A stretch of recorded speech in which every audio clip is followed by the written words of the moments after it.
Okay, that is the yoke nearly finished. A few more additional strength structure things that I want to add in. I've been looking at a few other videos and seeing people there thinking they're okay, and then maybe getting things starting to bend in places. My welding seems to have been holding out not too bad, but I'll check all that again and I have more welding to do. I want to put mud guards in this here. Anybody got any ideas? I think the back mud flap's not too bad to fit. I'm thinking about maybe putting on something like motocross mud flaps, maybe on the back. I don't know how I'm going to work the front mud guards because I would like them to steer along with the steering. There's not much room in there. You can see I'm using the thumb throttle. I'm just using that handbrake here as well. Just got one rear brake on. Working off a live axle. The machine is very underpowered. Only using a 4 horse here at the minute. That's all I had for a mock-up. I think a 6.5 will help, but it may not help it the way I want it to work. Or it may be fast enough. Maybe too much engine power will maybe give me too much nose push, as I'm pushing the nose. Doesn't look too bad. I also like designed it in around the drift karts that you see knocking about there at the minute. I've used running gear from a 110 quad, using the handlebars of the 110 quad, and I've extended the steering, made my own track rod ends up. Using the seat that is out of a drift kart. That seat cost me £22 with a cover and all. The brake system, this here in the caliber, I think it cost about 22 quid, and it come with its own lead, but of course I had to get a longer lead for this setup, and I got that braided hose there, and I think that cost me in around £22 for that braided hose to be made up and all with fittings and ends. I just needed to bring my length in. The shocks here, rear shocks are out the front of an 80cc quad, and the front shocks are out of the 110cc quad. I started building this chassis sometime last year and then stopped whenever I bought the rear axle, and it cleaned me out. That rear axle cost me the guts of £300 with the hubs and carriers, sprockets and everything else, bearing hangings, bearings and everything else. Probably shopping in the wrong place. I have the engine mounted here, sandwich mounted on a rubber mount to try and kill on the vibration. All these things will have to be checked after a few hours of running or less. You can see that I haven't even tightened up my shocks yet, because I'm not sure if I'm going to keep these shocks or not. The rear here, I got these made up and welded them on, and I put bushings in out of a car, so that should help a wee bit. My welding is atrocious.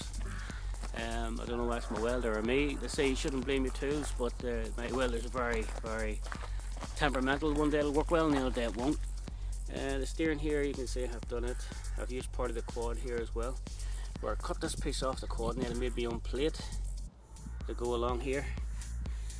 And then this bar here, I originally had a square, but then I started getting tight once I put the steering column in, so I put a round bar in there, which then is attached to here across the steering, because you're getting in and you don't want anything in your way. It is quite a tight fit, but it is snug and cozy.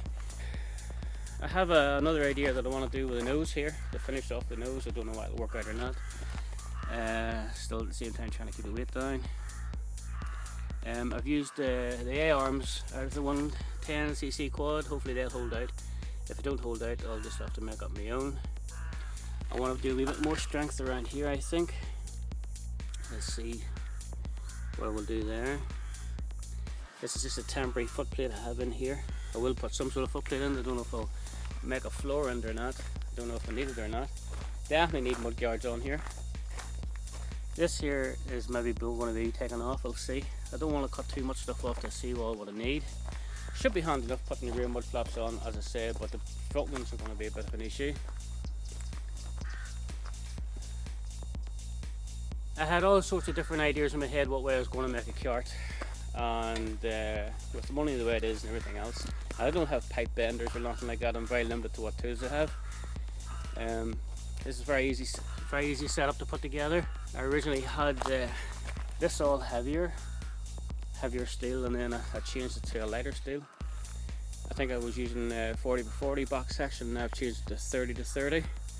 30x30 all around, and then around the same for the tubing here for the strength. And what I've done is I have this bar coming up here, which is attached to the main chassis going along here, And then I have this idea in my head, I'll put this bar in from the top, coming down onto this main part of the structure of the chassis as well, and then another one coming up here, because as you can see the suspension goes to that and the pivot is sitting underneath.